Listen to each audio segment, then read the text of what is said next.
All right. Welcome back, everybody. This is episode 4 of the Lore Hero podcast. We have all of our lovely hosts with us again today. 760 Creations, myself, Acai, and JasonParadise. How's it going today, fellas? Going good. Going good. Yeah. I think we got a really interesting topic to move forward with today.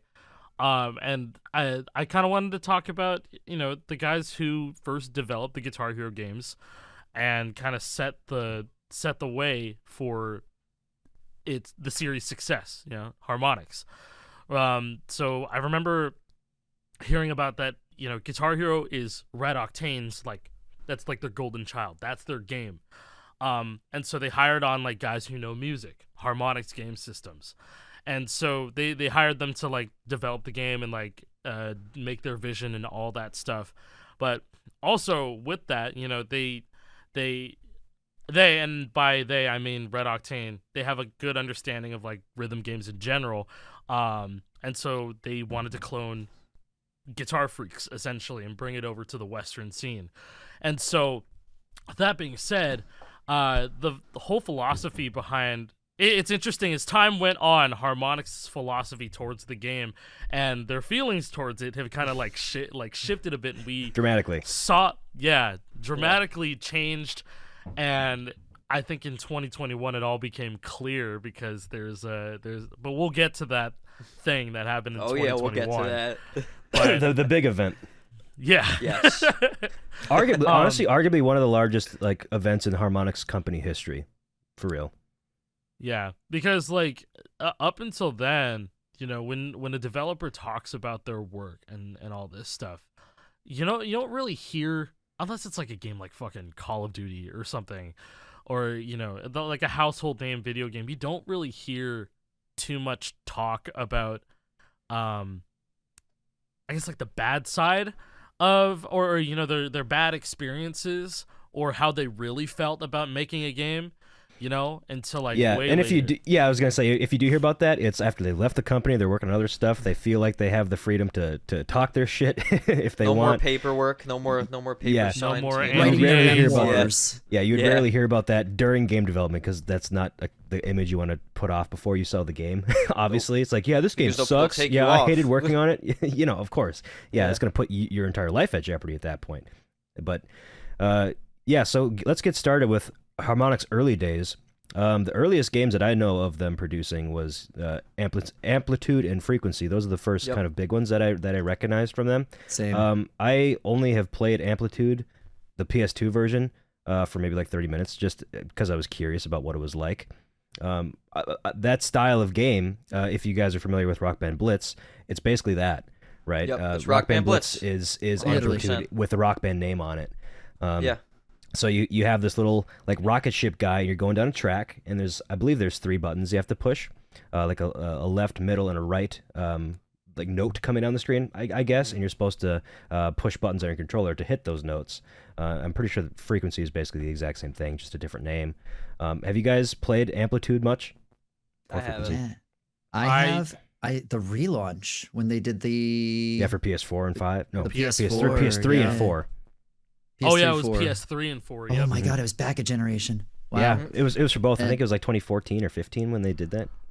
It's wild to think it was that long ago already, and it was fun. It was a lot of fun. Mm-hmm. It didn't feel like there was the most long-term support. It didn't feel like a lot of people really got their eye on it and knew it was there. To be honest, which is happens a shame, a lot. Yeah. Great games just falling under the radar. Yep. And it seemed like that game was just made more so as a passion project for Harmonix, but they didn't really have just 100%. funding Yeah, there for was it. definitely dedicated. It shows later on in when they made the Rock Band handheld games. Yes. I think their best one is Unplugged or Rock Band 3 for the DS. And those all kind of follow the same Rock Band Blitz type model as well. Yes. Amplitude Frequency is basically the same game, which is great. It's a fun kind of gameplay style. Yeah, and for the folks at home that are listening, basically the game style is you have the amount of instruments that are in a song. So take just a traditional 4-piece track: guitar, bass, vocals, drums, and then you're basically racing to the next checkpoint, aka the next section of a song. And if you hit all the notes on, and you're like switching between the instruments too. And so for amplitude and frequency, you had 3 lanes of notes, and then the more notes that you hit, the more complete the song sounds. Because at the very beginning of the game, at the very beginning of a song, it's just the first instrument that you play. Adding to the music. Exactly, you're creating the track. And I guess, that goes into their philosophy. Harmonix just always wanted to have people kind of create the music themselves. That's their real goal. They saw video games as an instrument, and then all these controllers and stuff were just segues, or they were just gateways, or other tools that would help the end user and the consumers like create this illusion. Maybe not even they tried blurring the illusion later, but like they wanted to create this magic, and I can respect that. It's a cool idea. But not only that, they also went in like way deep when the Kinect came out. I don't know if you guys know about this, but they developed the Fantasia. Yeah, they Disney made Fantasia. Game, they made Fantasia. They fucking made that game, and so you're a conductor, doing the shit that Wizard Mickey does, and making all the fireworks go off to Bohemian Rhapsody. They licensed some crazy ass songs in that game too. They had mad money because they were with MTV. That was with MTV Viacom at that time. Yeah. And those so days, they man. basically. So imagine being in Harmonix's shoes. They have this idea that they want the average person to just make music and feel the music that way, and then Viacom, MTV hits you up and be like, hey, we got you. Yo, you got an in with all these record labels and all this stuff. We can master all these. We can license all this stuff. It's like a match made in heaven type deal. Yeah, because they weren't able to afford like the big name songs way back in the day. I believe Amplitude was. I don't know if there's any like big name songs. A lot of them were made in house and like other smaller bands. And they've always tried to deal with smaller bands like around the Boston area, even till today, through the DLC offerings and stuff. You like just reminded me of something. Freeze Pop was in those games in Amplitude and Frequency. And, people know them because of, Rock Band DLC and the Guitar Hero 1 and 2 bonus songs. That weird Guitar Hero On Tour bonus song, and that wasn't even Harmonix. But yeah, that's an odd one. Yeah, I never saw a game with Freeze Pop in it. Yeah. So, there was the MTV thing with Rock Band to give folks an idea of how large it got for anyone who wasn't around. One of the largest events they ever did, they had a thing called Total Rock Total Rewards that MTV and Rock Band did together. Okay. Where they took 20 full-piece bands from all around the United States, figured out where the best bands were, and sent them all to, it was New Jersey, for a battle of the bands in person. This was 20 different bands, all got sent from Rock Band to an MTV event that was actually going to be produced for TV, and they ended up not doing it. But they still flew us all out. They still flew us all out for it. You were involved with this. I did. I was in one of the bands, yeah. Wow, look That's at so you. cool. Yeah. Total Rock, Total Rewards. I want to say that was in like 2009 or 2010. Well, did you? Oh, that might have been a little bit. That might have been a little bit too late because they did. Because I mentioned this. I think it was the previous episode. Or the it might have been before. like that could have been episode. You remember 1 I talked about there's a Rock remember. Band 2 reality show on Yes, TV. you did. Yeah, and that was a thing that aired, and I think that was like very close to when Rock Band 2 like first came out. Like they timed it. They did all the filming like when Rock Band 2 came out, or maybe like a month before it came out, and then they just had that all going on. But it was probably if you're saying 2009, 2010, that's probably the reason why that they didn't air it, because it was at the very end of the cycle. There's already 100 games coming out on both ends. It sounded good when they wanted to produce it, and then at the time afterwards. That's actually sick. I never knew about that. That's cool. Never knew that either. No. I guess you didn't get totally rewarded, did you? Oh, that's a good one. To be fair, though, it was really poorly like designed in the way that the score was done. To be honest, well, at least you totally rocked, right? Yeah. Hey, it was whoever can score the highest score, regardless of song you can play at each location. That's so stupid and bad and dumb. What? Yeah. So everyone was playing. Work, Marvin Gaye was the song everyone went to, and just because it was the easiest to get a full band easy score. I can see that. I was gonna, you got to go like Panic Attack, right? You got to go like Painkiller. When you're playing in a bar when nothing's calibrated right, because there was it was one venue it was 20 places around the country, right? So the closest to me was in Miami. So myself and a couple other people in Florida drove from Orlando to Miami for a day trip just to do this. That's a far drive, Jason. Yeah, to play a song. Yeah. One song on Rock Band. Marvin Gaye. That's it. But it got us a trip to New Jersey. It was done at the Harrah's, I want to say. It was one of the casinos up there in Atlantic City. Wow. Yeah. Sheesh, That's man. crazy. The craziest thing about that, though, and this is the reason I brought it up, was to show how much money they were injecting into this. Every band got their own limos. What? Like, they actually gave you like a rock star treatment type deal? They gave everybody rock star treatment. They threw us a giant like private party. There was this. It was absurd. It was really like. Dude, you drop a bombshell like every single episode. I know, with some crazy stuff. Meanwhile, I'm over here on public 97. access and the TV's turning off. All right. If I would have been born like 10 years earlier, I would have been so cool. I would have been just like Jason. I swear I got lucky though, like straight up, because that was the timing, that's right? really cool though. Yeah. That was really cool. Wow. Yeah, I don't think you've ever told that story. I never knew about that. That's wow. fucking crazy. I'll show you some pictures later. He's going to say something please. next week that fucks us up Please. again. Don't worry. I got plenty more where that came from. Yeah. I wanted to jump in because mentioning how Harmonix's goal has always been to, give, I guess, normal people the ability to create music in a video game. We got to talk about the Fortnite stuff. Yes. Sure. Oh, yeah. Okay. Brand new. Yeah, breaking news. Because Harmonix is added again.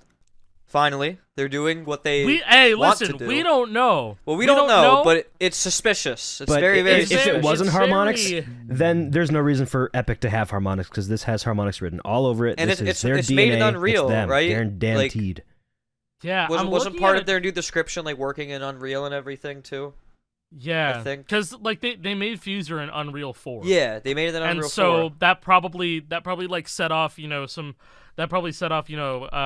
some signals over in like Harmonix and Epic was probably like, these guys. Oh, they're already using our engine. Oh, perfect. They like our engine, Yeah. and they're making this music stuff. Ooh, Here, like, have some money, doing, Harmonix. too. You're mine now.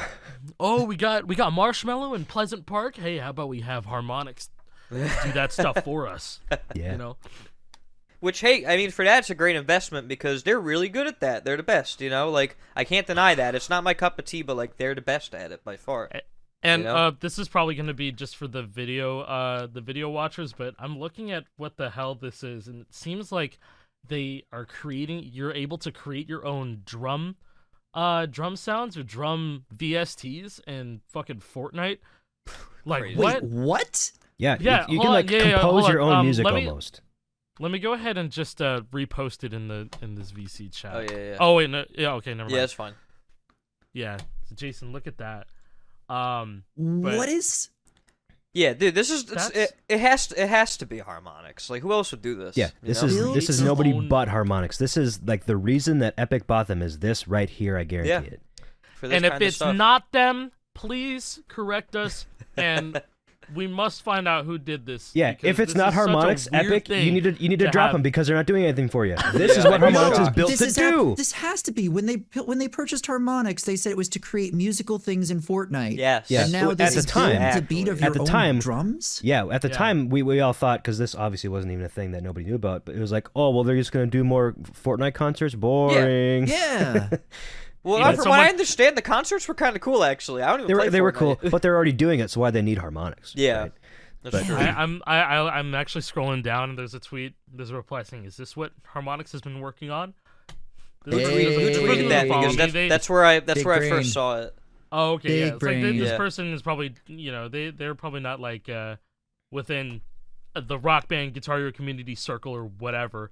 So it's just cool seeing people just kind of speculate Connect that the already, dots. with connecting the dots, right? Yeah. But yeah, I mean, there's nothing really to write home about other than why would you create your own drum in Fortnite? But then I also think about it, and Redstone and Minecraft and people making their own music in that game with music blocks and stuff. I think they want to take it another layer deeper. It's good. Yeah, that's a good comparison. I mean, if people could do virtual bands, that'd be freaking cool. Because like at this point, Fortnite is it has been it's a platform. It's for a like platform. 3-4 years at this point. It is I mean, it is not a fucking like just a shooting game now. No. It's like their UI even looks like Roblox. They're advertising other games and all this stuff. Like I was just on there. I was just like on there, and I'm like, dude, this is just straight up Roblox. And like Roblox is a platform too. Fortnite, Roblox has always been a platform, though. Yeah, and you know, Fortnite started out as this, you know, this building shooter. Me and Jason were at TwitchCon 2017, where Fortnite had a booth no bigger than my desk. Dude, yeah, Fortnite was not. And me and Jason were playing with, and like that's crazy as fuck to think about now.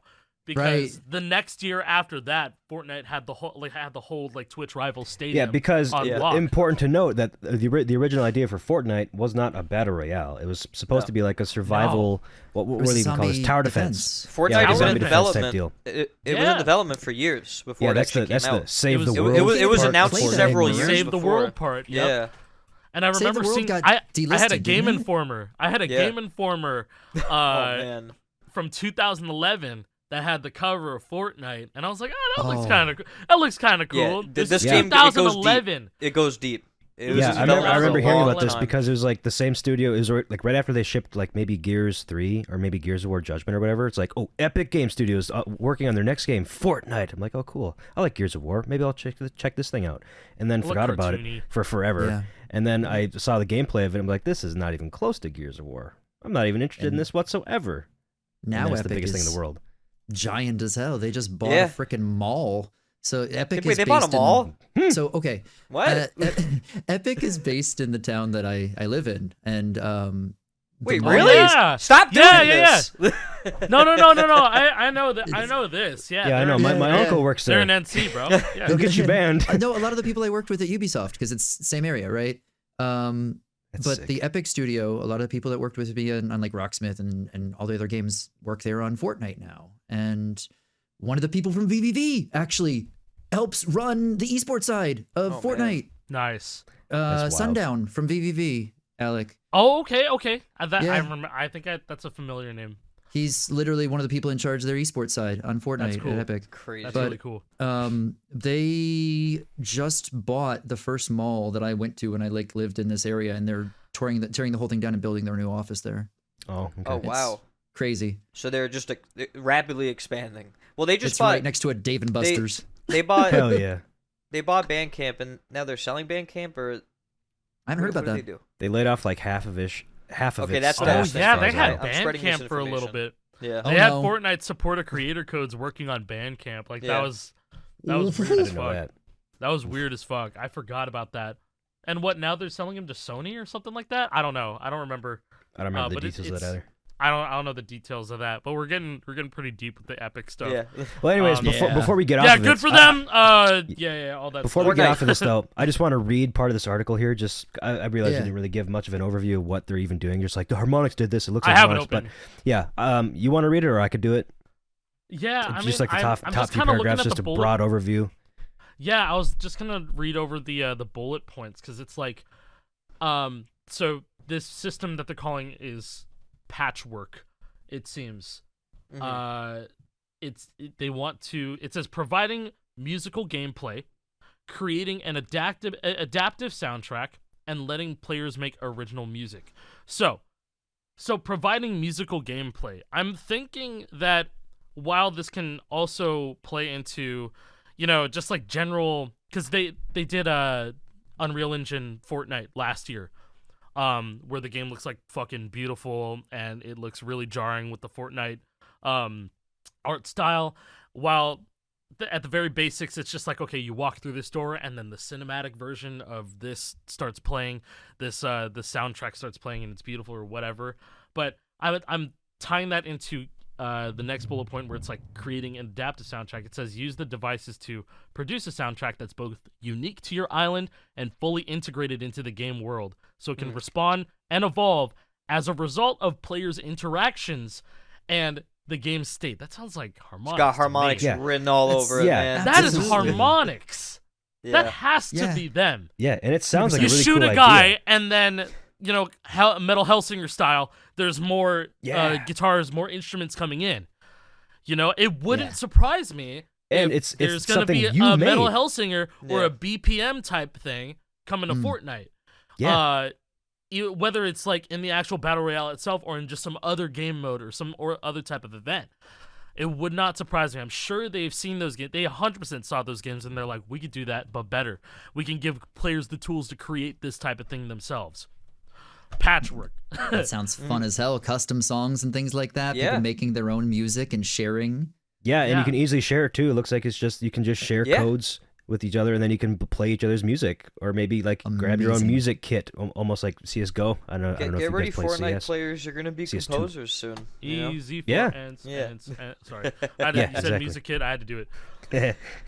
But is there any chance that we get a Rock Band expansion in Fortnite? Oh man, imagine. Maybe. I want the Duke of Gravity in Fortnite, like one way or another. I just want the Duke of Gravity or Moose Jaw Boudreaux. Moose Jaw. Yeah. My man, Moose Jaw Boudreaux. Throwback. Or what was it? Fucking Mothership Q. Yeah, Mothership Q. Yeah. I had a feeling like he would be in the game at this point, but it's none of which are in Rock Band 4, mind you. Yeah, no. But we have Archer. Oh, we have Archer. And Battleborn characters. Remember that game? Oh yeah, and a Fallout Pip-Boy too. Battleborn? I still have a Battleborn shirt. Oh no. Rest in peace. Oh. More usable than the game. At least it's not like the guy who got the tattoo of the Lawbreakers logo on his body. Ooh. Cliff Blazinski is out shivering. Sorry, we're just kind of necro posting games. Dead games we're diving deep to the core of the earth and pulling out the deadest of games right now. Speaking of which, let's go back to Harmonix. Yes.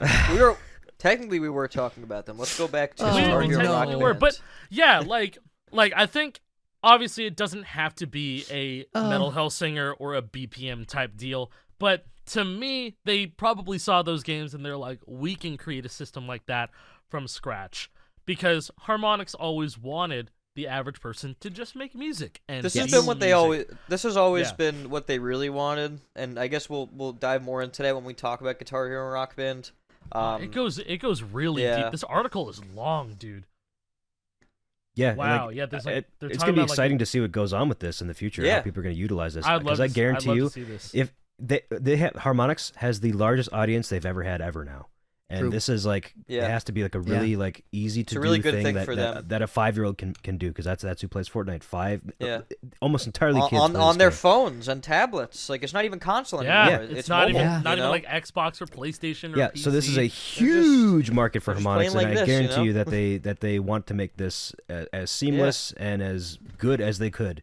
Because if it's dog shit, I mean they could get canned. Straight up. Epic could just say, don't watch it anymore. Failed, see ya. And they won't think twice about it because Epic has all the money in the world. And then Harmonix would just cease to exist, probably. They've monopolized a wee bit. Just a wee bit. Only just a little bit. Just a little bit, bro. I totally didn't wait 3 years for Tony Hawk to be on Steam, but it's fine. Deep breaths. Just a little bit. All right, I'm not mad anymore. Let's continue. Yes. Actually, we're gonna probably get even more mad when we talk about the. So going back to Harmonix and their games and feeling the music. Let's talk about that really quick. In Rock Band 1, they took out hyperspeed. They did. Everybody was going, "Where's hyperspeed? Much like Guitar Hero 1. Yep. Yeah, it's like Guitar Hero 1 had no hyperspeed, but then apparently it was a deliberate decision in Rock Band 1 because they already made 2 games that had hyperspeed in it, Guitar Hero 2 and Guitar Hero 80s, right before they went on to do Rock Band 1. So it's like, well, you already did this before. Why is it gone, right? Yeah, it made no sense. It made no sense. I don't have a source for this, but like you can't change the fact that there is no hyperspeed in Rock Band 1. And maybe they've never truly addressed this, but I've always been under the impression, or it was always rumored, that Harmonix took it out because they just wanted people to experience the music more. As you can tell, folks listening at home, this is a very common theme with Harmonix game systems. They don't exactly care about the people who are good at the game. No, they do not cater towards the top 1% of best players. They cater towards the 99% of casual players. Pretty much everybody in this call, we're not catered to in that regard. No, and you know what? To an extent, that's okay. But absolutely, we're also very vocal people in that regard, you know. There actually is one time that they did try. I'll give them credit for it.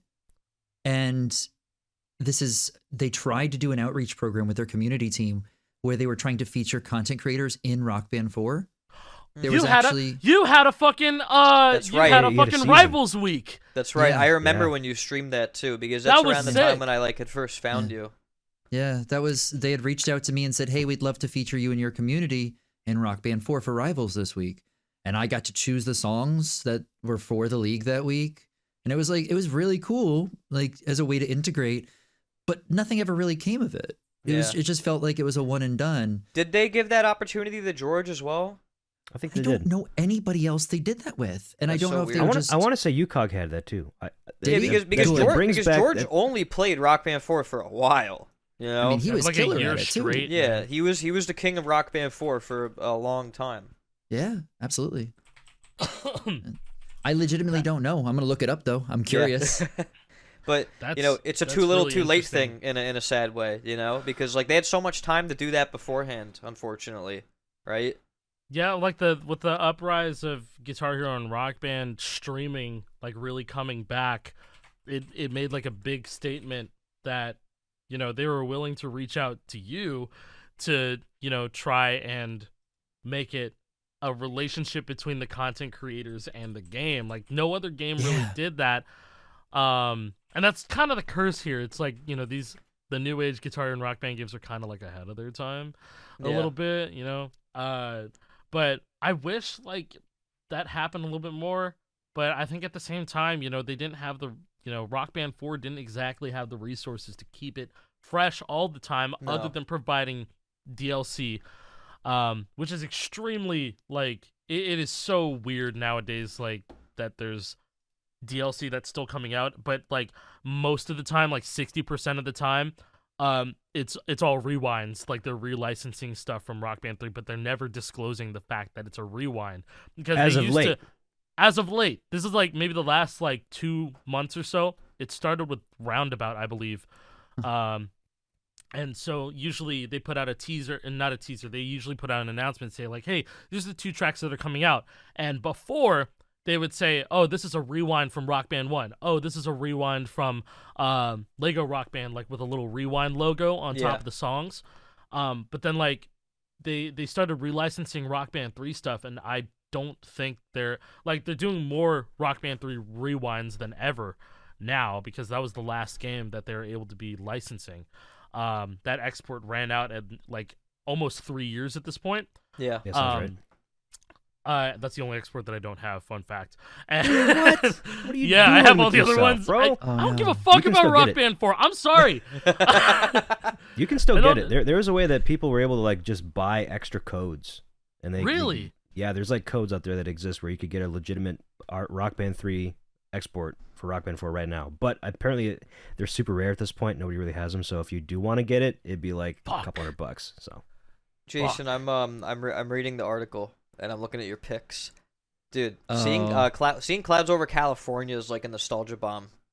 Oh yeah, by Devil Driver. Devil Driver, Sleepwalker, by Megadeth, obviously. Constant Motion. Yeah, it's 2017. Yeah, Christ. I found a blog post when I was in it, but I can't find one for you, Cog. I did find a thing on Reddit. I found one on Reddit where apparently Mad Catz partnered with you, Cog, to preview Rock Band 4. Oh my god. Oh no. Yes.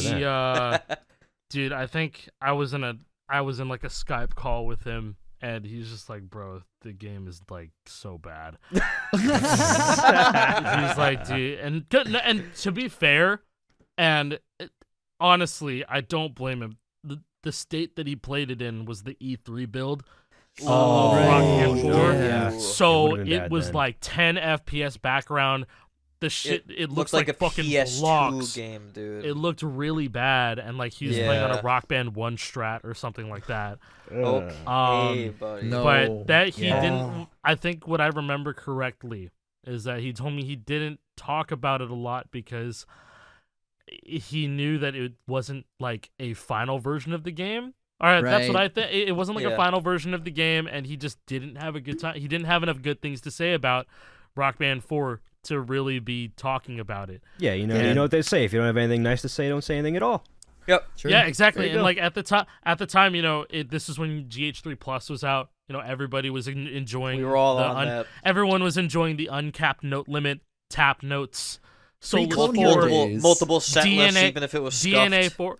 Multiple set lists, all that good stuff. Like the 4,000 note limit breaking thing was huge, and everybody was now playing like old charts that had over 4,000 notes. Yeah, and GH2 so like charts. everybody was enjoying that, and we weren't exactly interested in what Rock Band 4 was gonna be like in 3 to 4 months, and which makes me think it's like, man, they really pulled the design from the bottom of the septic tank to make it look how it did on launch. Yeah, and like, to be fair, it looked way better on launch than it did in that E3 build. That E3 build of Rock Band 4 is atrocious. That looks terrible. Yeah, like unacceptably bad. Like it's surprising they even let gameplay show in that state. Yeah, I feel like they really didn't want that to be the case, but that's what they had, so they had to go with it. Yeah. And it's kind of evident from their like spotlight that they had on an E3 live stream in 2015, that they were really. I think they're really hammering down the fact that, hey, we're a smaller studio now. Yeah, I was gonna touch on that and all that stuff. They at that point they really nailed that home. They like made that a point. They made that very, very apparent when they were being talked to about Rock Band 4. And so they were like, yeah, we're kind of like basically they're saying stuff like, yeah, we're kind of like an indie company now. We're a lot smaller. We're just kind of taking it back to the basics, Mm-hmm. So and they did.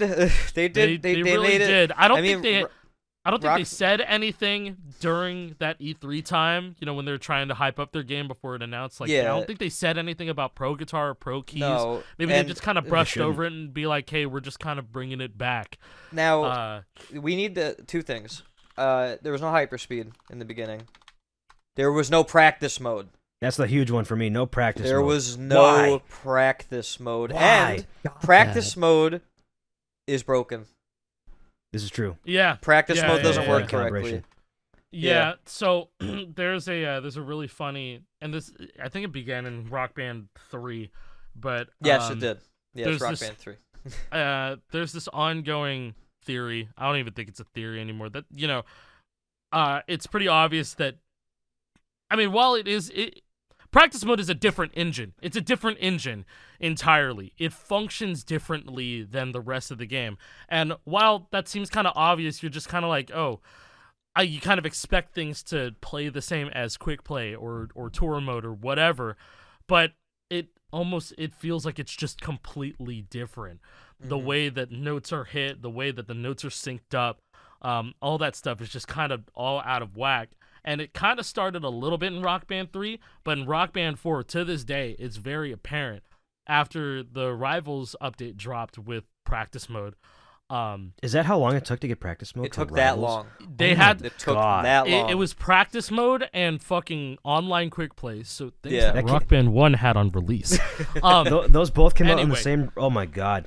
It was very close. I don't know if it was paired together in the same update. But they're close. But I want to say that they were very close in releasing. Correct me if I'm wrong. Yeah, I can't even remember that far back. They were definitely not there on release. No, they were absolutely not there on release. Guitar Hero Live also had no practice mode. I was just gonna say that was very much the thing at the time. Yeah, GH Live both with the new same Guitar Hero and Rock Band games, no practice mode. Guitar Hero Live I can understand a little bit more, but like Rock Band 4 had zero because they excuse. monetized plays. Yeah, Rock Band 4 had zero excuse, and like I'm sorry, I don't see we're just a little indie company now. Like, I'm sorry, I just don't think that's an excuse, man. I think the practice mode is. That's a necessity. It's a necessity. Like when Guitar Hero 2 came out, that was huge. It's like, dude, practice mode. Oh my god, because Guitar Hero 1 didn't. I can get better at parts I'm struggling with. It's that simple. It made sense that they had Freebird in Guitar Hero 2 because that solo was like 3-4 minutes into the song. Yeah, and so you want to be prepared for that. You want to be prepared for that shit. And Jordan.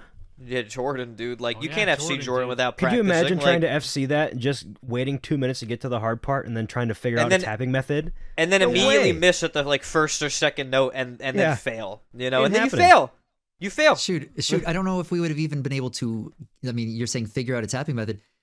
I'm thinking back to the first person who learned tapping and like how they did that it. Wasn't how a would they thing be able to in do Guitar it? 2. Yeah, that wasn't a thing. That Not was even Micro Guitar Hero 1. Gamer.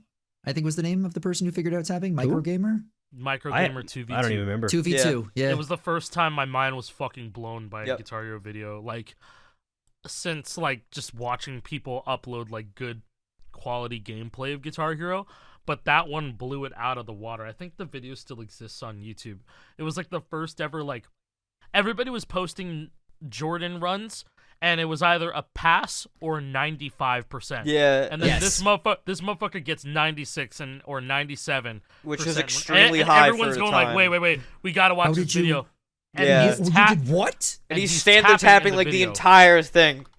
I don't think I know this part of the lore. People don't realize this is that like how far tapping tech has come. Like the only way that people were hitting Jordan solo B at the time was just fucking hammering. No, you know what they would do? That's how I still do it, you would put together your pointer and your middle and tap with those rather than using one finger. That's what you would do. Okay, I don't do that, but I standard tap Jordan to this day. Dude. I never learned any sort of crazy method. It's just the easiest one to me. Oh my god. Okay, so if you type Micro Gamer 2v2 into YouTube, the first response is from a channel that has a fake video trying to make it look like Micro Gamer's first tapping video. Oh, no video. way. I swear to God. I think the original You're right. The original video, I cannot find it anymore.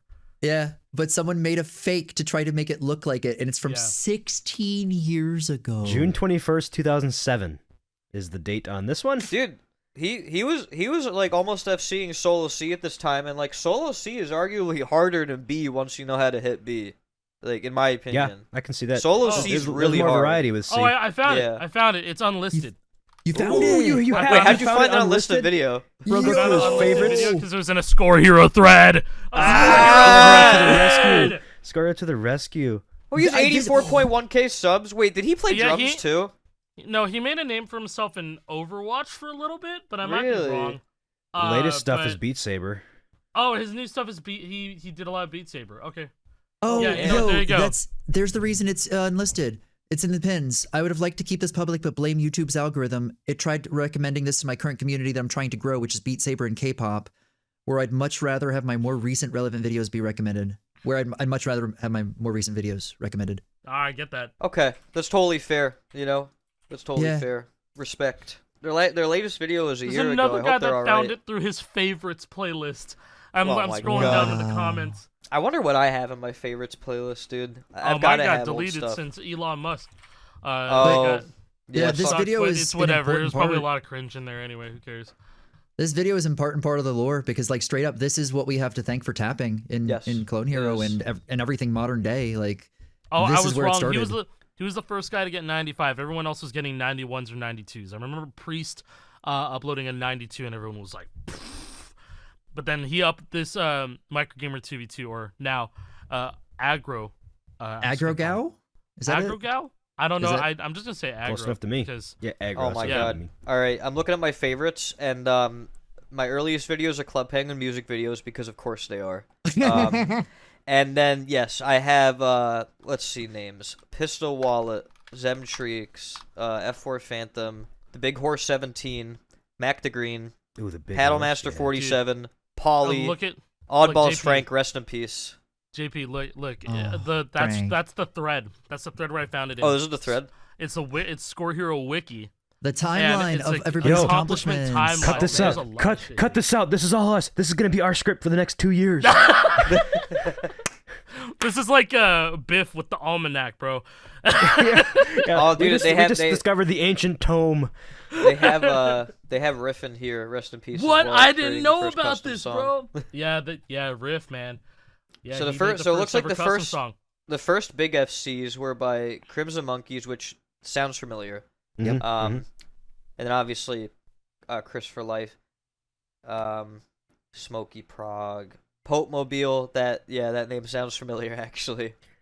All right, hold on. Right before Guitar Hero 2 came out, which was like late October 2006, let's just go to that date on this here accomplishment timeline. All of this FC, that was the big accomplishment. Nobody had FC all of this by Seamus before Guitar Hero 2 That's came my out. man, El Scarecrow, baby. Yeah. That's my man.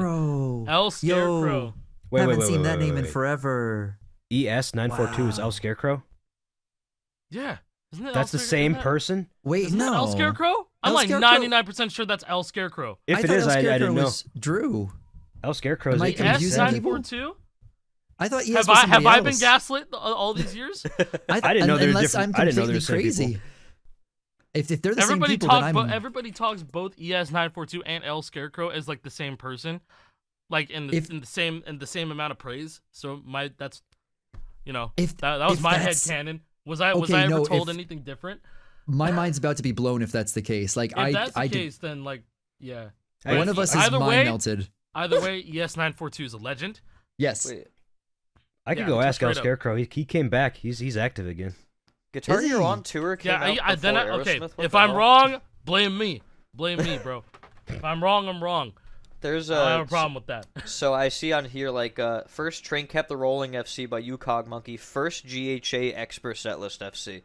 Okay, we have to have another episode talking about this because we're going a little bit off the topic right now. This is gonna be next, you know what? Next episode we'll talk about this accomplishment timeline. Yeah, this next is sick. one.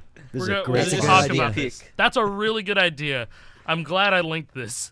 Yeah, this is sick. Good. That was a really good find. Really good find. Yeah, that's how I found the Jordan video. So anyway, going back, Harmonix not liking players being good at their game. Okay, Rock Band 1 not having hyperspeed. Fucking everyone was mad about that, but we were still so engrossed in the series. We're like, let's keep on throwing money at Rock Band. The engine's good, the DLC's good. There's DLC. What the fuck is this Afterlife chart? Constant Motion Dude, just Timmy got and the FC'd Lords on of Rock the Band Underworld. 1 this year. Yeah. Right? Wait, really? Yeah, Who it never did that? happened until now. Yeah. But Steph That's got Steph? it. Yeah. Yeah, okay. Steph Yeah, got that by the shit. way, Stefan has hardware for me now. So Yeah. Let's go. I wrote I was gonna write some old reference on it, but I just wrote TY Steph. Yeah. No, but yeah, Constant Motion was just FC'd. And like, when we were at AGDQ. When we were at GDQ, there was a Super Metroid runner that used to play Rock Band, a lot of Rock Band. Ooh. And his name was Shiny Zenny. He made a lot of charts too. But he's a Super Metroid runner. And we were just talking, and I don't remember who said it. I think it was Zach that said it. And he was like, "Yo, Steph just FC'd Constant Motion on Rock Band 1." And then that's ringing Shiny a bell to me Zenny, now. who was running it, he was like, "Constant Motion FC on Rock Band 1? That's fucking crazy." And I was like, "Yeah, dude." Like even he knows. That's how Even like he knew. Yeah. And I thought that was so probably funny. I'm trying to think back of any like more ridiculous looking section than that at the time. That's definitely the hardest. that looking and section. Afterlife were the That hardest. and Afterlife, dude. Yeah, those were like the two big ones. Like, but Constant Motion was definitely Constant a league Motion. above Afterlife. dude, Even between Constant Guitar Hero, Motion, right? Constant Motion is fucked up. Okay, Even to Constant this Motion's day. fucked up. Yeah, to this day, and even the tiering for it is really, really It's bad. 5, right? 4. I think it's a 4. It's a 4 dot on Rock Band 1 and 2. On Rock Band So, 1, yeah. On Rock Band 1 and 2, it's a fucking 4 dot, and then they patched it to be a 5 dot in Rock Band 2, and That then makes Which sense. still it's a makes 5 no dot in Rock. sense. Yeah, it still makes no sense because it's fucking like almost frame perfect. You need to Yeah, play people that. don't like just it's just like they don't realize like, and it's like like they don't get it. Dude, even if you played it on an engine that like forgives all of that, you would not get that clean. You No. wouldn't get that No. clean You'd have so many if your ghosts. knowledge is only Clone Hero, you would not play that clean at all. There is that so one much chart. tech involved So- with the entire final solo, the entire thing. And it's not it's just like- the triplets. What is it? They like forgot how to chart Yeah. in triplet step. So it's just straight fucking 30-second notes. And what BPM? I don't know. Which everybody's standard tapping, by the way, back then. Yeah. You know? And so okay, I don't remember where I saw this, but there's someone saying like, "Oh yeah, there's a long and complicated story as to why it's a nightmare rank on Rock Band 1." Really? Oh. And to this day, we don't fucking know. Nope. We don't know. I think I think it was said in the Milohack server because we do have contact with like ex Harmonix people that like worked with like the DLC and like all that stuff back in the day. But I believe I don't want to out this person because I'm not sure if this was the person that said this, but apparently there is and so you can just take it with a grain of salt. It's just a long and complicated story as to why Constant Motion is such a low rank. So I don't know. I don't understand why there's any long, complicated story about ranking any song. It should just be a fairly arbitrary thing. It's pretty tough. Let's give it a 5. Or hey, let's give it a 4. And then maybe there's like, don't forget about that section. Let's drop it down. It's like, yeah, sure, whatever. And then you have Rock Band. Then we have Rock Band 3 with The Look by Roxette on bass being devil tier. What does that mean? What does that mean? She's got the look. I don't know. I think it's a joke. No, we load. Is it easy as shit? No. I think they got worse. Dude, it's a 0. It's a fucking 0. Okay. There's no reason. It's a devil tier. I mean, I know the song. I can't think of any sort of bass part that would warrant it being devil tier. So it's exactly what you think. It's like, wait, I'm trying to picture the bass in this song. Is it really a devil? And it's like you'd be very, very surprised. See, it's just all these rankings. I've never really gave too much thought about it. It's just. If I know the song is hard, it's hard. I don't care what they say it is. Even to this day, I get a lot of comments when I'm going through Rock Band videos specifically about how people are like, yeah, there's no way this should have been a devil tier, or no way this should have only been 3. It's like, well, it was. I'll take your word for it. I didn't even look at it. I didn't even know what it was rated to be. All right. I don't even think you need to. You don't even have to look at the video itself. Just look at the thumbnail. That's the whole song. It's just a constant stream of notes and it never ends. There's way over tiered, but it does have constant strumming, is what the description of this one says. Maybe Harmonix is like, are these guys up strumming on the bass? Maybe I could see that being a devil tier. The P bass. If you're doing it like that, but you get the P bass. Yeah, I've got one in my closet. Yeah. I got one right over there somewhere. I could see it being a devil tier for that reason. Maybe. No, they lost the plot, man, for sure. They lost the plot, big time with that one. But yeah, I mean, it just gets more and more cryptic with Harmonix, so I don't know. And so that's why I'm gonna wrap around to what I was talking about earlier. The big thing that happened in 2021. There's a Vice article called "The Oral History of Guitar Hero." Yeah. Big article. Big article. Oh, that's what you're referring to? I thought you were talking about the Epic Games acquisition. Was that 21 as well? Oh, that was also 2021. Okay, that was the big event that I was talking about being the biggest in company there's history. Some big stuff that happened in 2021. But yeah, that Vice article was really sick. After the Rock Band games got all this praise because it's a good feeling game. Rock Band 1 feels good. Fundamentally, Rock Band 2, I have 10,000 hours on that game plus. Oh yeah. Rock Band 3 it's a pretty good game. I like it more now than I did before. Same. Guitar Hero 2 is like almost everyone that has played back in the day, that's like their favorite Guitar Hero game.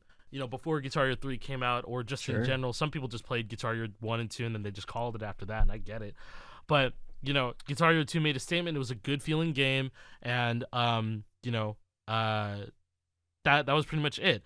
If you were really good at the game, you got really good at the hard mechanics that the Harmonix games had to offer. You watch some Clone Hero stuff nowadays, or if you have ever played Guitar Hero 3 ever, then you know that there's a lot of room for error in those games, and acquiring sloppier techniques or whatever. That's a whole rabbit hole and all that. But the fact of the matter is that during this Vice article, The Oral History of Guitar Hero, the CEO, the co-founder of Harmonix, just straight up, you can put this on the screen too, verbatim, is just going in.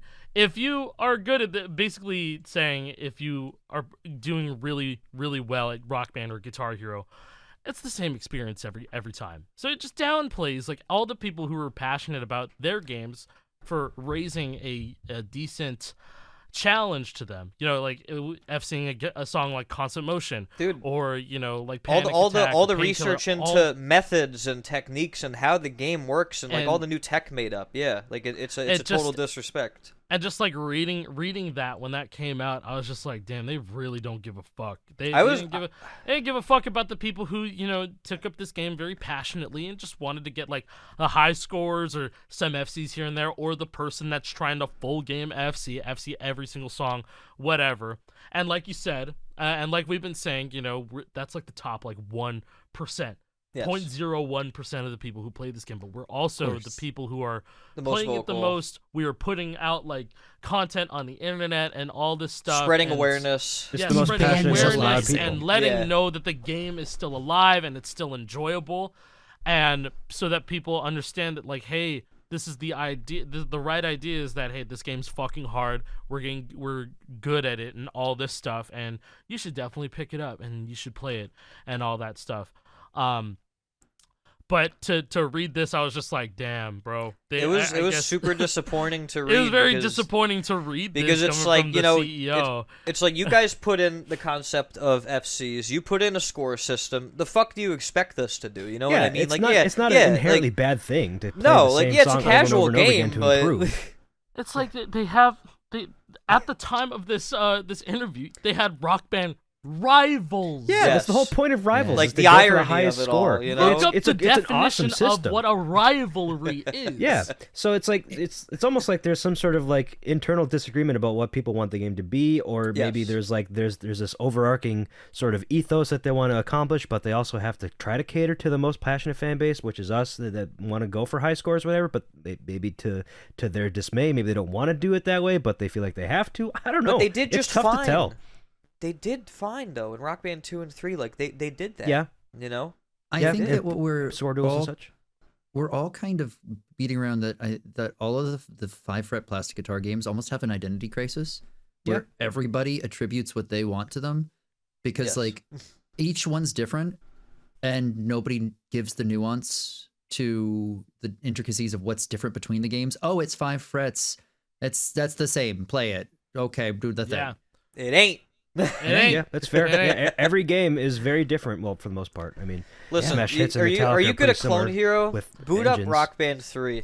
I want to see how you do. I'm calling you out, man. Hey, It but ain't working. It ain't gonna work. JP, bro, I don't wouldn't like squares, bro. I don't like the square. I notes. hate that I tried argument. doing that with people and I got yelled at, so I wouldn't do dude, that. I hate the JP whole like, can take I it. can't read it as well. You know, I'm getting bullied on TikTok right now. Yeah, direct all your complaints to JP's TikTok. He'll love it. Yeah, but dude, like, the whole square notes argument. Like, I think that like, you know, we just roasted the shit out of Rock Band, but we should like blow a little smoke up their ass. Like, the Rock Band games are beautiful games. They're cinematic masterpieces. Visually like, very visually not really, appealing. Rock Band 2 is the most visually appealing, and they kind Rock of Band 2 is the best looking. Like, Rock Band 3 is Rock Band 3, but Rock Band 2 has a special place in my heart because, like, I have thousands of hours in it. I got the Bladder of Steel achievement. Like, I went through the endless set list with people on Xbox Live, nobody local. I almost lost out on the achievement because I went to go to the bathroom.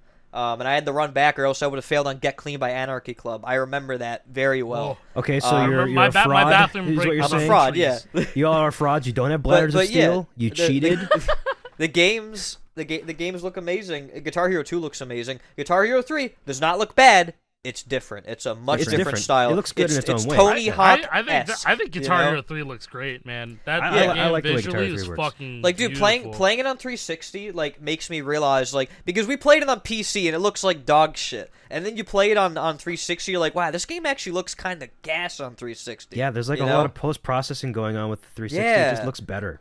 It was just a really good game. Jake, were we talking about like the feeling of like Guitar Hero 2? You know how when you activate Star Power in Guitar Hero 1, 2, and 80s, it has it's the like, shake. Yeah, it's like a yes, dude. It's like it feels powerful. Star Power. Really, like, the entire highway shakes. Same thing with like Rock Band 2 drums. When you hit the foot pedal, the whole thing shakes. Good. It feels dude. good. The animation of like Rock Band 3.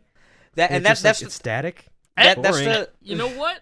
You know what? They got us with that. They got us feeling the music. They got us feeling the game. They did. They absolutely fucking did. got us with that one, through bro. visuals. Harmonix is good at what they do when they want to be good at it. Yeah. Yes. You know what isn't good? Rock Band 4 freestyle solos. That shit is disgusting. Don't you, Jason? Don't you have like videos of freestyle solos and just like messing around? I know George does. I'm sure there's something on there. Yeah. George had the ones that I was most familiar with. Yeah, George had the ones that like people found really funny because the Freebird one. Yeah, I mean, look, George is a really funny guy. Like, he doesn't play anymore, but like we love George. You know, like he's great. You know. One of Jake's most disliked videos is Pulse of the Maggots FC with freestyle solos. That I could go in for about 5 minutes on a tangent about why that video exists. Fucking go for it, man. There was an update. It was, I forget when. It was probably like early 2017, maybe late 2016. So over a year after the game had launched, there was an update that Harmonix pushed out to Rock Band 4. Rock Band 4 at this time was rife with different exploits and things that affected scoring. Oh, it was bad. It was really bad. And they wanted to try to streamline all the scoring elements in the game so that it was a nice, consistent, easy repeatable method so that Rivals wasn't just full of people doing exploits. So there were a lot of growing pains going on there, and one of the growing pains that happened was if you paused the game mid-run, it does that little rewind thing and it brings you back to the same point of the track where you had paused. But what would you think would happen when you pause a song and then you come back after a few minutes, going to the bathroom, whatever? You think it would just start right back up where you left it? No, sure. It skips a couple notes. Yeah. So if you pause, you lose notes, like for the next measure in front of where you paused. So there's a few certain songs. Scream Aim Fire on Rock Band 3 was a DLC. Oh, I remember that chart Reddit was thread. Awful. The people pausing to get past the solo? Is yes, that what yes. This was the big catalyst for this. So you could pause through the entire hard part of Scream Aim Fire solo on guitar, not hit a single note of the hard part in that solo, and still get an FC. Yeah. Because that's how the game worked at that time. You paused, notes are deleted, but it doesn't count against you for your overall percentage. So you still FC'd it, and that FC is perfectly as valid as any other FC on the leaderboard. Except that Jason, he did it. Not me. I believe that was. Who was that video? That was Jeff. Yeah, it was Jeff. It was Jeff. Real savage Jeff. Shout out Jeff. That. Yeah, and he was getting absolutely flamed in the Rock Band subreddit for that. But he did it for a reason, though. He did it to bring awareness. Yes, yeah, and he was like, he was being absolutely flamed. Nobody understood his point. It's like, well, you just kind of cheated though, but like, it's and he's only like, yeah, exactly. A few couple songs. He's like, yeah, exactly the point. This game is broken. Yeah. So then, quite literally what he did, and these look at this. It's a problem. And they're like, it's not that big of a deal. It's like, no, it is. Oh, normies. It's a problem. Yeah, exactly. It's unfortunately common though. If you pull up attention to something and people don't understand what you're saying, they're just gonna say like. And this is like the disconnect that you were talking about too. By the way, this is part of that. It's the disconnect of like the hardcore community and the normies that are like, I don't get it, man. Yeah, I don't care. It's not a big deal. Every person in this call gets it, and we all have like, I would say, good desires for our community to grow in different ways, and like, I just wish that more people would be open and stop being so tribal. Yes. Yeah. By the way, normie sounds derogatory. I apologize for saying that. This is just like a regular thing that like, online communities in general have to deal with. Yeah. I tried streaming Rock Band 1 vocals. And let me tell you, Sabotage is not FCable on there. It just isn't. You think that you'd be able to just kind of freestyle into the microphone willy-nilly because that's how all karaoke games work. Yeah. That's how you could do it in Rock Band 3. That's how you could do it in Rock Band 4. I have Rock Band 4. I don't have a guitar, but I have a microphone and I've FC'd Sabotage. Why can't you do it on Rock Band 1? Like, you ever played the game? Yeah. No, he never played the game. He never played the game. But you have to run around in circles explaining mechanics, and you have to understand. It's kind of like we as these hardcore players, and it's not just us; it's everybody who's passionate about these games. There's a lot of people and understands how these games work.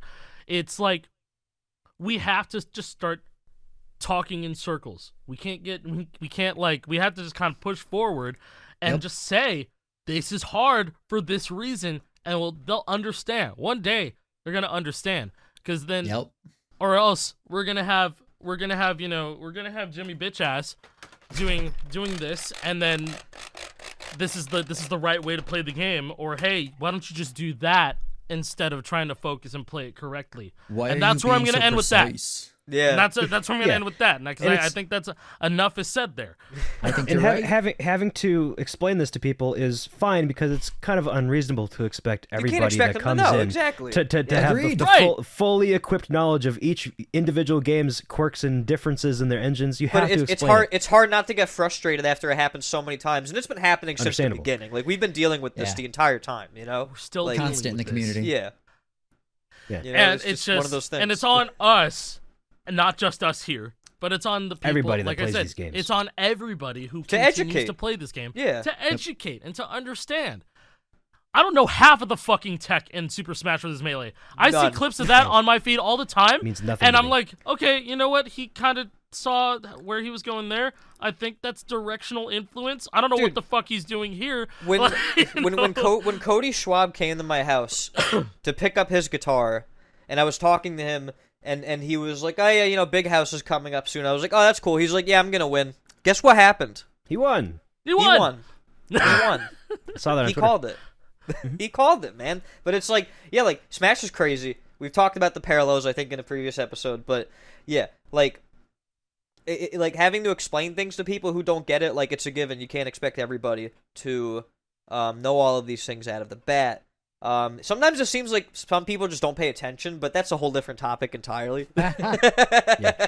I won't go into that. I want to circle back to the Pulse of the Maggots video because I was still doing the preamble with that pausing stuff. Oh yeah. So that was the illegitimate method of getting an FC because you could pause through all the hard parts. But also, if you turn on freestyle solos, you could just do whatever the fuck you wanted during that solo, as long as it kind of loosely followed whatever instruction they gave you. That would still count as an FC as well. So I had the first ever and only ever Pulse of the Maggots FC at the time. Will did it later. Yeah, Will did it. But I had the first ever Pulse of the Maggots FC on Rock Band 4 leaderboards. Yeah. As far as anybody knew, it said 100% right next to it. A lot of dislikes. Didn't on that they? video, bro. Didn't they wipe the Rock Band 4 leaderboards after? Many times. They did. Yeah, They probably did like wiped 3 or 4 They wipes. did many resets. Which is dude. like, what the fuck? Just figure out the okay, maybe not figure out the illegitimate scores. It's a lot to do, but Every time they did it, there was just another exploit that popped up. There's still exploits to this day, and that's why there's some Rock Band 4 songs with there's people roll back. People roll back versions to do the pause glitch again. I'm not going to name names, but if you know, like, you know. I think it's still that still exists as far as I know. Yeah. Not the same pause glitch I was talking about. There's a different pause glitch where like it affects how late you can hit a note or how late you can activate star power, so you can essentially get like an extra, I don't know, few frames on a star power for overdrive activation, so that you can get like squeezes that aren't meant to be possible. Because I'm playing through Rock Band 4 right now, and I'm finding a whole bunch of songs where I'm like 200 points down. I'm like, there's no possible way that I can fit another squeeze in here or there or there or there. And then it was brought to my attention by somebody else that's more plugged into this community that there's still exploits that are happening with rival stuff like that. SMH, you know what? dude. Good luck to you if you are Rock Band 4 pilled. Whoever is out there that's Rock Band 4 Hey, if you pilled, enjoyed a game, I'm happy for you. I'm praying sorry, for you. Like, I'm I'm praying sorry for you, that and I'm Xbox glad- players can't get instruments. I'm sorry. Yeah. Yeah. I'm glad you're getting DLC each week. Yeah, I mean, Are they glad though? They don't seem very glad about it. It's like, who the fuck is this? Yeah. They don't last seem week was glad. okay. That's another good point to bring up. Is like people really aren't grateful for DLC like they used to be. No. I guess, right? Like, No. But can if just you look at the offerings, say- it's like, how do you get excited for this? I guess, yeah. Music is so subjective. It's the Yes, problem, right? it is. I can speak to this from releasing DLC on Rocksmith, right? When I was community manager there. And no matter what we released, it could be something that a lot of people wanted. There's going to be somebody that it doesn't do anything Yes. for, Yes. right? Yeah, And it's impossible those to folks please are going to be everybody. the ones that are going to be outspoken that week. And you can't escape it. Yeah, so no matter what you release, there's going to be someone that's upset because, again, at the end of the day, music is subjective. Everyone has different taste. When CSC releases like monthly packs, people are like, no blank, you know, like every single release, which it's quarterly packs now. But yeah, every single time, like, no this, you know, and it's like, no, enjoy. But history repeats itself, I guess, is the bottom line, right? Like it just keeps happening. I mean, yeah. It doesn't get more complex than that, because even then, you know, you look at other games and the content that they get, you know, it probably gets a lot worse than just music. Oh god, you know, there's a lot of people that think they know what game development is, and they think they can balance these things and fix these things and whatever. That's probably how we feel about League. That's what happened with H1Z1. Yeah, like it's just true. It could truly be much worse. And also, like, them releasing only 2 songs a week doesn't allow for a lot of variety. Dude, the fact that they're even releasing 2 songs is kind of crazy to me. Yeah, I'm not I gonna agree. lie. I think it's drip feeding, but like, hey, it's better than nothing. It's over 100 Better songs than a year. nothing. And people might not realize this, but like Harmonix doesn't make the Rock Band 4 DLC anymore. Like they will do the audio, they will get the audio, and then they will pass They'll it handle off licensing to and stuff. So they'll hand it off to Rhythm Authors. And for those who don't know, Rhythm Authors has been around since the Rock Band Network, right? If people know who, we'll have to talk about that at some point too. But TLDR, it was like DLC, but not really. I don't know how else to explain it because it was still DLC, but it was indie different. DLC. We'll see. It was I indie wanna- DLC. I want to know so much about Rock Band Network because I feel like there's so much shit going on. Well, I know that Ganon knows stuff. Cyclops knows stuff. Like Ganon. I would love to know. There's this infamous story that Ganon has told me about a Brian Kahanik song that was supposed to be on Rock Band Network. I think it was called Bottle Rocket, maybe. That's the guy who made Gemini and Guitar Hero 2, by the way. Yeah. He made Gemini, which is a really good song, actually. It's a lot of fun. But like the guy kept revising the chart, and every single time, like, it was just getting worse. And so QA was kind of like a nightmare for Rock Band Network because you had a lot of people joining authoring groups, as they were called, like rhythm authors, who had musical experience but no prior experience with it was called note tracking. We call it charting now, but it was called note tracking or mapping or MIDI tracking. Authoring. Yeah, right. Like Harmonix was very dead set on the term authoring, and rhythm authors. Basically, Harmonix kind of chose them as their favorite. I think that they had the most output. I think Addy Mills has like a spreadsheet of everything they did or something. But yeah, like basically, I don't know if he was rhythm authors, but he might have been a different one. I think he was a different charting group, but you're basically I know you're trying. But to say. like Harmonix kept rhythm authors very close, and they make all the DLC for Rock Band 4. That was a very long-winded way of explaining that, but that's what they do. And they have for years, right? Maybe like 3, 4, 5 years. A charter from our community is now a part of rhythm authors, as of a few months ago. Yep. Really? Yep. Is that public knowledge? Yes. Apparently, they're hiring right now. Yep. That's one of the people who was hired. That's where this person got the job. Who is it? The person hired. Their name is Dijobs. Oh. I think that's how you pronounce it. And I remember when they gave me their first chart, and they're like, "What do you think of it?" And now they're working for fucking Rock Band 4. So they worked for Bungie for a while, actually. That's cool. Yeah, and then they're in the news recently too. Yeah, they're in the news. Yeah. Yes, they were. Not good reason. No. Sucks. Not good news. But yeah, so they're a part of Rhythm Authors now. They overpaid to keep the employees there. What happened? What happened, dude? What happened to them after Halo really 3? Bombing that bad right now? Yeah, really. Like, I don't know. It might. I mean, Destiny 2 is how old now? Destiny 2 is like 7 years old, bro. Maybe a little bit more. It's tough to support a game that long. And they're like going full on expansions and stuff, and it doesn't help that like the opinions that I see are literally night and day all the time. There are people who enjoy it. There are people who are saying this is the worst the game has ever been. I'm like, dude, you just said that. Yeah, you just said that. What's happening? So that's happening right now with Counter-Strike. With CS2 releasing, a lot of hardcore people are like, this feels like dog shit. This is not CS:GO. I hate it. It's the worst thing ever. And hey, community maps just came out the other day. Though, which is awesome. That, yesterday? Yesterday or the day before? It might have been like 2 days ago. I forget at this point. We're recording this on Saturday. By the time you watch this, it's been a week. But that's my main game outside of Guitar and Rock Band is Counter-Strike. So I've been playing Counter-Strike since 2014, almost 10 years now. CS:GO. And game's fucking hard, dude. It's very hard, but I've put in over 3,000 hours. Most of that being on CS:GO, of course. CS2 released, a month and a half ago, and it is night and day. It is very different. It doesn't feel like the same game, and I have full faith that Valve is going to fix it and make it work exactly how it did in CS:GO, make it feel perfect, because they were able to do it once already with CS:GO. Sure, in my opinion, CS:GO was like damn near perfect. It was like a 99.9% out of 10 perfect game, hardly anything wrong with it. And now CS2 release, there's going to go through all sorts of different, the notions, man, all the growing pains, through all of that, exactly. But eventually it'll become a good game again. But the point is, Halo Infinite, bro. Like Halo Infinite, it's getting good now after a couple years. I love that game now. Yeah, I've been playing it. And but the point is, I used to be really, really big on Halo, and I'm just like, I was super disappointed when Halo Infinite dropped because I was like, this shit is unplayable. There wasn't much to do in the game either, right? There's like 4 different playlists to play. Now they got a lot. They have a new season. They fucking have Firefight. They're fixing the the desync. All that stuff is huge, and like it just makes me happy because Halo deserved that. That is like a staple of the gaming industry. Halo.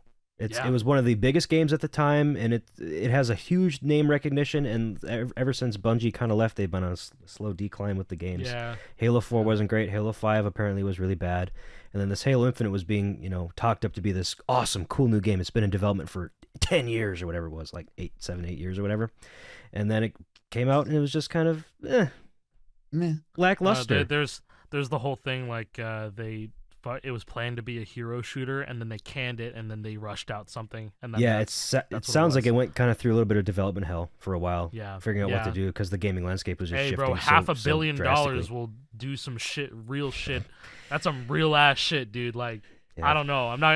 I'm not gonna pretend to know what game development or the game industry is like, but it probably was not pretty at all. So no, but to get the point across here is that games take time to work on to get perfect. Yes. It's not like it used to be in 2004 when you released a game on PS2, it was finished and it was done.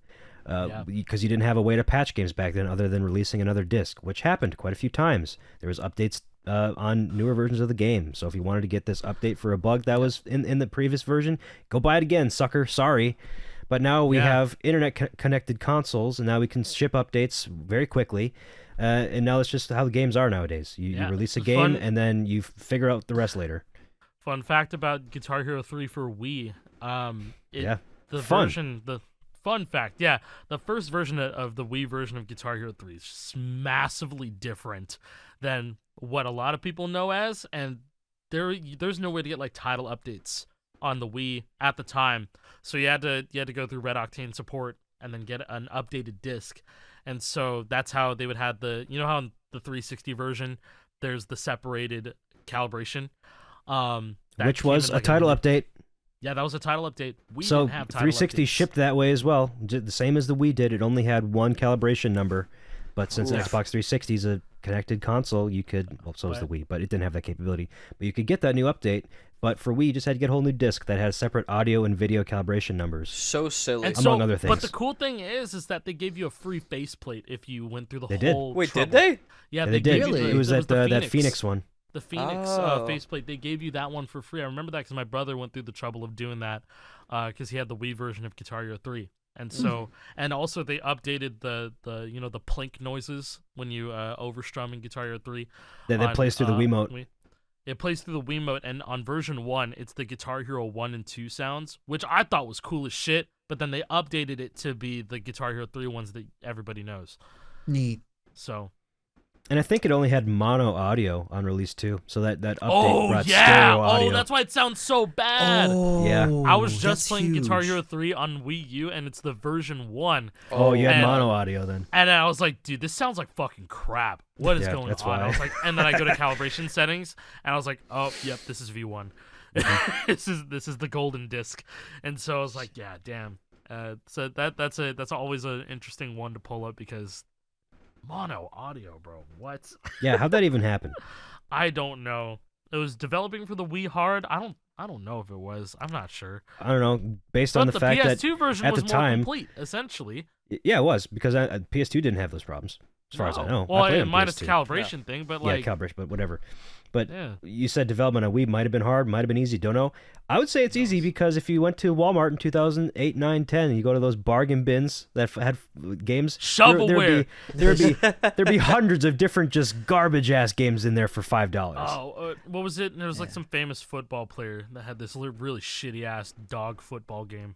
Wait, really? It's pretty football. Dog football? Oh my football. God. What? Excuse me. It's pretty. Air Jerry Rice. Jerry Rice is dog football. Dog football. What? And This it's news to shovelware me. for Steam and Wii. It's on Legendarily bad. It came Steam? out in 2011. It's on Steam and Wii. But he funny.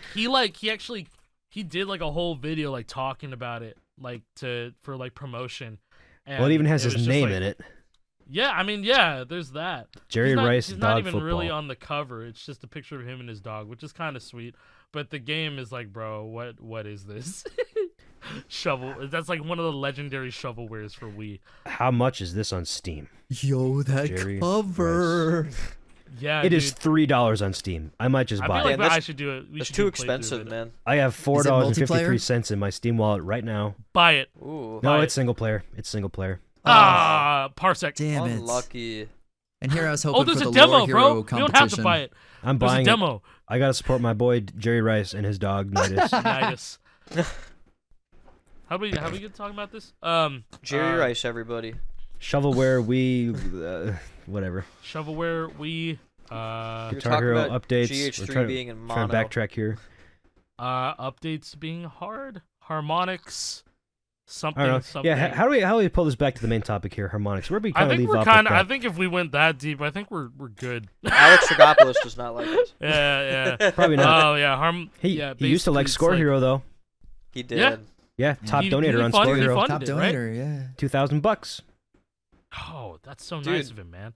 Rock Band back in the day. I remember the rivalry between Rock Band and Guitar Hero, Score Hero. They did not like each other, you know. Well, the Guitar Hero and Rock Band communities are just two vastly different communities, especially nowadays. They're very different. It goes back to that tribalism. Yeah, like it does. It's really weird to me because like everyone has their opinion, everyone has their own feeling towards like what they prefer, and I don't think that anybody should mind a little banter about it. But at the same time, if anybody's like getting in their feels and like really getting aggressive about it, that's crazy because everyone's got a preference, and that's okay as long as everyone's having fun, right? Mm-hmm. Yeah, I've never quite understood that mindset for really anything. Right, exactly. Gaming related, especially.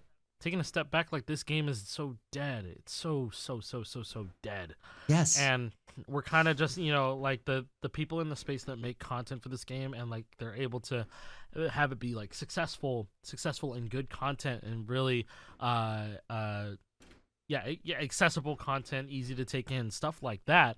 At the end of the day, we just are kind of wanting to tell people that this game is still around, and these are the things that make it good, and these are the differences, and there's no problem with wanting to play this over this, or I play this because of this, and I play this because of this, or stuff like that, and it really is just on everybody who still plays to just be like, hey, this is a cool thing, check it out. And there's also this cool thing, and this cool thing, and that's what we do. And this cool modification for this cool thing. I feel like we all try to, in our own ways, try to point people in different directions. Of Alex done, like Jason, like you're huge on Yarg now. I love every game. And then Alec and Moose really try to push the the classic stuff as well. Sure. Because like there are a lot of people who will play these older games having no prior experience or experience when they were very, very young and don't remember, and they're like, dude, like I'm so glad that I tried console or like emulator, like it's so much fun, like I get it now. I get it now. Yeah, I feel like that is coming back too. It is. More people are trying console. I'm seeing so many people like in the comments or in like my chat or whatever. Yeah, like, dude, thank you for showing me Rock Band 3 Deluxe. I can't stop playing it. Or like, bro, people thank like you for it, showing man. me. It's common. Thank you for showing me World Tour Definitive Edition. I can't stop playing it. The thank you mods, for showing me Yarg. I love playing vocals without having to set up our PCS3. I love playing Pro Drums and not having to tweak everything. Or, stuff like that. Playing drums on like Clone Hero, playing drums on like Yarg or whatever, instead of doing an emulator or having to get a modded Xbox or something like that. Or I've already convinced people to get RGHs. So have I. Yes. Straight to you. And Moose has helped with that. Yeah, Moose has helped with that. I've supplied quite a few RGHs now to people's community. One of those people right now, Zuppy, he's a Smash player, but he also plays Guitar Hero. He's going for a full Series Black FC. Widow. He just FC Black Widow. Just FC Black Widow maybe an hour ago. All the people, all the Smash people at off season, the first thing they were like, "Oh, I wish Zuppy came because he's so good at both games." Like Zuppy is like the current tie. He's the tie between the two communities right now. He's like the knot right now because he's really good at both games. That's so cool. Yeah. It is, right? It's so cool to have that because like I don't know if we really have anybody else like that in the community. It's kind of like a unique position to be in. Yeah. I think. Yeah. Bottom line, these games are really good, and I'm glad we're able to just convey these thoughts, or else this would just be swimming in my head all the time. And it's I think about it all the time. I think about this shit all the time, and then that's all four of us. Yeah, going into like recording this episode, I'm like, what the fuck are we gonna talk about? And then I'm just like, oh, you know what? I've been thinking about this for like 2 months, 3 months now. It's like, oh, shit.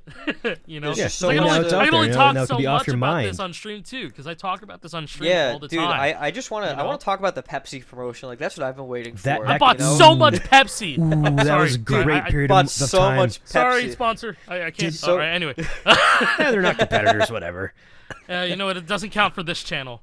No. All right, this might have to be We're a not future sponsored by topic as G Fuel. well, but It definitely will, because there's a lot to talk about with it, you know? with the Pepsi thing, did any of you make a video for the Rock Band Pepsi video contest by chance? I think I wanted to and I didn't. I was like 13. I didn't JLC. JLC had a Pepsi guitar. That's how you got those Pepsi guitars, right? It was from that. It was video contest? YouTubers that got it. It was YouTubers that got it in 2008. And saying the term like YouTubers at that time sounds so weird because it just it doesn't have the same meaning as it does now. No, you know? No. Like those people were not making money off of YouTube. They were not making anything. Off of monetization YouTube. was not a thing unless it was you a had thing for like the biggest, largest, humongous channels. Yeah, where you partnered with Machinima. Yes. There was only one Guitar Hero player that was partnered with Machinima. Danny. That was Danny Johnson, baby. And Danny told me that more than half of his greatest videos are gone because of fucking Machinima. Machinima gone. Dude, it's probably on some like fucking Russian mirror. Oh, it website totally is somewhere, man. It might even be on archive.org. You know, speaking of Machinima, exists somewhere. There's do you guys know? Oh, Alex just froze for a sec. There, you're good. Do you guys know of another podcast called Chuckle Sandwich with Jay Schlatt and Ted Nivison? Yes. They just put out a video this week with Mr. Sark from Machinima Respawn on it. Oh my god! I just started watching it a little bit ago, and I'm gonna finish it after this because that is like my childhood too. And seeing like Jay Schlatt was like super influenced by like Machinima Respawn and all the stuff Mr. Sark did. So it's really cool like seeing somebody as big and huge as Jay Schlatt having the same like influences or watching the same content. We gotta get Jay Schlatt to play Guitar Hero. We gotta get Jay Schlatt on the pod.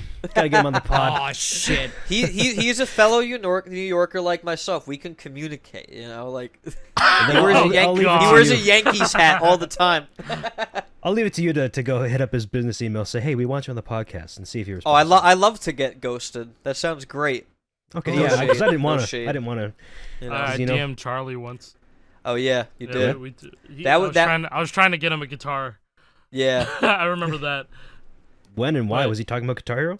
This was it was when the whole cheating thing happened. And I was like, hey, dude, the Carl Jacobs video. Hey, I have a buddy that could send you a guitar because like we follow each other on Twitter, and he was like, yeah, okay, we'll do it. Or but he's a busy guy. He's doing a lot of things. He's a busy all guy. the time. He's busy 24/7, man. Between the comics, the esports, etc. Yeah. Right. Yeah. Oh, dude, Moist Esports. Yeah, like he's a busy man. Busy. He's probably the best Florida man at this point. Well, you're a good Florida man. Wait, it was Moist Esports, and then it went to Moist Moguls when Ludwig hopped in, but now it's something else, right? Now it's they're partnered with a company. Shopify. They changed the name. No. Well, Shopify. Ludwig has his own company, that like talent company too now. I think. Yeah, off-brand. Those guys are crazy. Yeah. Honestly, inspiring, move to different. be honest. Very inspiring. They do. It's amazing. Yeah. The whole mogul moves thing is like a very real. It's crazy, man. Super big. But and yeah, the fact anyway, is, I've heard them reference Guitar Hero a few times on the podcast, so there's a remote possibility that we could like somehow get something going on with like the yard. Dude, Slime and Nick were watching off season like in person. It was great. Like we're so niche, but like we're just kind of like. We are niche, sure, but the Guitar Hero name is very well known. Lives on forever. I feel like we're not giving ourselves enough credit because legitimately, there hasn't been a new game in the franchise, but hundreds of thousands of people still every month watch the content from the people who are here in this chat. And we might have videos that fall off or miss or things like that, but we are keeping this community alive. And we're all approaching it from different angles. And everybody who still plays the game is keeping it alive in that regard, too. You don't have to make videos. You just play the game and talk about it. Tell your friends. You play it, you talk about it, whether it be in the comments, whether it be on Twitter, whether it be on wherever. And you talk to your friends and your family about it because it's a good experience and it's a fun time. Because, like, that's what keeps it alive, truly. It's not just the people like us who had like millions of views on a video at some point. Gotta get that casual side too. Absolutely. Pull out some full band the next time you get together. Yeah, straight up. Yeah, I did that this year. My brother had some friends over to his place, and they know me as the Guitar Hero guy because my brothers told them about my YouTube channel and stuff like that. And they asked me if I could bring like a full band set. Yeah, we're probably all the Guitar Hero. We're all the Guitar Hero guy to like our friends among people in our real life. Of course. Yeah. So they asked me to bring over like a full band set so they could play like Rock Band at my brother's place, and I did that, and they had such a fun time. They had a blast. I brought Rock Band 3 Deluxe, so they were playing Deluxe. Ooh. But Shiny. Because these kids are they're all younger than me by a few years, so they're like 21, 22. But they also grew up playing these games, but granted they're a bit little kids, like 5, 4, whatever. So maybe even they saw like their older siblings, such as my brother, watching me play.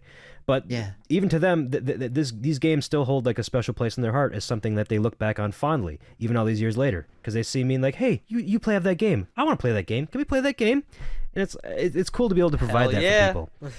Absolutely. And that's partially why I like selling all these RGHs too, is because it's the most delivering authentic experience. It's delivering like a very authentic, full experience to people who either never have. You load up those RGHs with all the games too. Yeah. No, I don't legally. Oh yeah, you don't load it up. Yeah.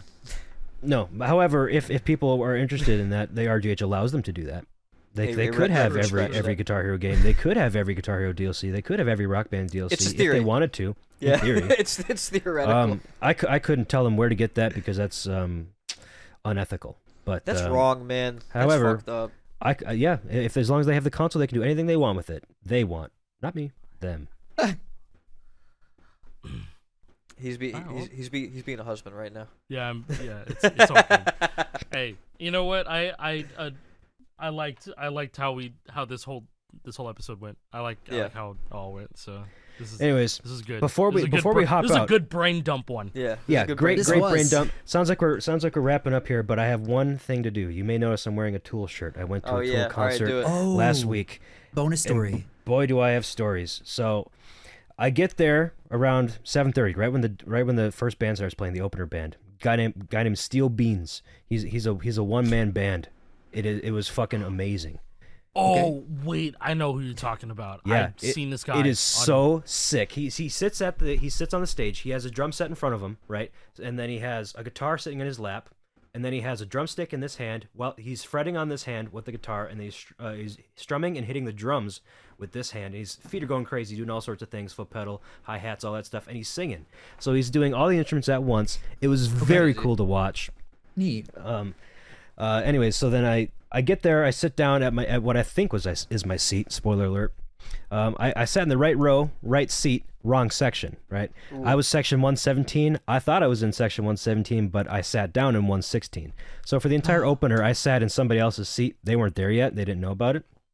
But the people that I was sitting around were the stereotypical Tool fans. In a derogatory way, I can confirm that the stereotypes about Tool fans are 100% true. I witnessed it. They're annoying as shit. That sucks. Okay, so directly behind me in this other seat was like an older couple, like probably late 50s or whatever. That they're at this concert, and they'd be like, "Yeah, we've seen Tool like a dozen times. We've been going to them since like the early '90s, like '93. We used to see Maynard and the gang. His voice is still so great, isn't he great? His lyrics are quite something else, right? Just gushing about Maynard James Keenan. And then the other guy sitting right next to them is from Canada. He saw them live in Canada. They were there right before they came to Minnesota, and then he flew down to Minnesota to catch them one more time because they're that good, and he's just obsessed with this band, which is fine, but it's annoying having to listen to all that talk going on behind me. Because I enjoy Tool. I'm not a huge Tool fan. I just went there because I thought it'd be a cool show, and it was. Sure. But hearing like super fans, I don't know. It ground my gears because there's already like a preconceived notion about who those people are. But anyways, after the opener was done, there was like a 25-ish minute intermission between switching out, getting all the instruments ready for Tool to come on stage, and then at that point, there was the rightful owner of the seat that I was sitting in came by, and they're like, "Is this section 116?" I'm like, "No, it's 117." And everybody around me was like, "No, this is 116." I'm like, "Oh, guess I'm in the wrong seat then." So I got up, got to my regular seat. And then I sat down where I was supposed to be, and then like a couple minutes later, Tool started playing. So I didn't have much time to acclimate myself to the new people around me. I was like, oh, thank God I'm away from those guys just yapping all day about how great Maynard is. So then I'm there. Tool starts playing. First song goes on. It was fine. And then song 2 is called The Pot. It's roughly about marijuana, right? So everybody around me starts lighting up their joints. So the entire place just reeks like weed, which is fine. because I would have preferred to smell that the entire show after instead of what I ended up smelling the entire show, which was a dude 3 or 4 seats next to me vomiting up the entire contents of his stomach onto the floor and the seat in front of him. I actually skipped a step. I ran into this dude when I was getting into my seat. He refused to stand up and make room for me to get through, and his wife was there just like, get up! Get up! Like, this dude was just sitting there like in a catatonic state, sitting straight, not My moving. man was cooked before he got there, that dude was way cooked. He was greening out. Yes, he was. He legitimately was. And then, That's insane. The dude eventually did get up so I could get through. And then that was the dude that ended up vomiting. And it was rough one. That's a bad green out, bro. Yeah. You don't ever want to green out. Can't handle it. No. Wow, he lost. Whatever I was smelling, I didn't know what it was for the first couple songs, and then there was a point where there was like some bright strobes going off, so I could kind of glance around. I was like, "What does that smell over there?" And then I looked, and there was a big pile of the most disgusting looking puke I'd ever seen. And then the girl next to me. Oh god. The girl next to me was actually part of that dude's group. Might have been like her dad or something like that, and she's like, "Somebody gave him a bad cookie." I'm like, yeah, makes sense. He greened out, bro. That and then sucks. She kept pulling out a little thing of lotion from her purse and applying lotion to her hands, and then just kind of sitting there, smelling her lotiony hands instead of this dude's vomit. Anyways, that was song 2 of a 2-hour set. They played for about 2 hours, so I had to sit there and smell that disgusting puke smell for approximately an hour and 45 minutes before I could leave. But it was worth it for the shirt. Yeah, my $50 shirt. Yeah, $50 shirt. $50 shirt. Ooh, that merch booth. They're milking their fans. Oh boy. yeah, $50 shirt, like $85 sweatshirt, but the posters, $85 for a regular poster, that's unsigned, a $85 lot. bucks for a poster. It's cool, Not it's fancy. not signed? I think it might have even been like a foil thing, so it was pretty cool. Unsigned yet. If you wanted a signed one, $350. Ooh, for a signed poster. Yeah, they were numbered. Enjoy. They were numbered through 750, so they had 750 signed posters selling for $350 a pop. Don't bother doing the math because it's about $250,000 on paper. Yeah. And there was what they called a doodle poster, which I believe was like an artist, like the original print perhaps of how it was. I don't really know what it was, but they're selling a doodle of the poster for $2,500. Oh my god! I don't even know what it was. What was so special about it? But it was $2,500 at a merch booth. And who the fuck is gonna buy that there? One, $2,500 at a concert, but two, you can't like go up to your car and put it away. It's one entry only. If you get in, you're in. If you leave, sorry, you're gone. So you have to sit with that thing. Dude. Yeah. You have to be that dude. You have to buy that thing. You have to sit with it for the entire concert. Yeah. Do I have that much on my credit card? What's my limit again? Yeah, I can afford it. And I'm going to pay 30% interest on this thing if I don't pay it off this month. You know the meme that's like Tool mosh pit and it's like a bunch of people playing chess, like yeah, you know. That's all I could think about when you're talking to me about that first group of people. Yeah, it'd be that exact group of people right there. Yeah, it was. I would say the average age at this concert was like close to 50. Like it was a lot of older people. Yeah, that sounds about right. And that's kind of what I expected went to too. A Tool concert, and I think she said the same thing. As someone who loves prog music, I never want to be that pretentious. Yeah. No, God damn, man. It was a yikes moment. But anyways, that was my little tangent for the week. Oh, I have one more small tangent. I was dealing with my storage space on my computer this week because my main recording drive was getting full. Only had like 100 gigs left, so I bought. We were all talking about that before. Yeah. So I bought a 14 terabyte external drive from Western Digital. I was gonna. I want to shuck it. I shucked it, so I took off the external part of it so I could put it on my computer internally. So I plugged it in right away before I shucked it. I tested it, made sure it all worked, put some data on there. I plugged it into my computer, didn't work. Uh-oh. Now there's a thing with these Western Digital drives where there's like a 3.3 volt pin that's on these drives. It's part of like a SATA standard or whatever. But if you don't cover it up with like a little piece of tape, the drive won't work. It'll like be in a constant like reset loop. Your computer will never recognize it. I know what you're talking about. Yeah. So I've had to do this before. I have other drives. When you're a mother shucker, you have to know. Yeah. And boy, am I a mother shucker. Yeah. Yeah. So I put tape on it. because sometimes you don't have to, sometimes you do. There's no real like discernible reason for why a drive has this capability or whatever. So I did that, plug it back in, fully expecting it to work. No. And in fact, it was making a weird noise. It was making a weird clicky noise. And I'm like, that's bad. That's not good. So I pull it out, I put it back like in the enclosure. So I like bring it back to like a factory state. And it was busted. Shit was broken. Didn't work. Did not get recognized whatsoever. And since I shucked it, that voids the warranty. I can't send that shit back to Best Buy. So I'm just out $200 for that drive. No. So I took it apart, and now I have some coasters. I have 8 of the platters. This is one of 8 of 14 terabytes. That's like Omega unlucky. Holy shit. Yo, that's so it's a very cool mirror. This is my setup, guys. You like my setup? Hey, there's a Guitar Hero World Tour signed poster from Neversoft. There's a ring light. There's games. Oh, games! Wow. More games. There's a poster over there. That's a signed so message. painful, bro. Yeah, it sucks. But now I got another one and it's working, so we're all good. Hey, that's a win. Yeah, so now I got an expensive coaster set. But anyways, yeah, I think that's the end of my tangent. Anybody else have anything to say before I shut down the recording? I don't know. Don't shuck your hard drives. Yeah, don't shuck yourself when you should be. Well, if you're shucking, be careful. Be very careful when you shuck yourself. You don't want to wreck yourself. I couldn't figure out a way to... Do so with class. Excuse me, guys. I'm gonna go shuck myself. Yeah, we're all gonna go shuck ourselves. Anyways, Lore here, episode 4, everybody. Lore here, episode 4.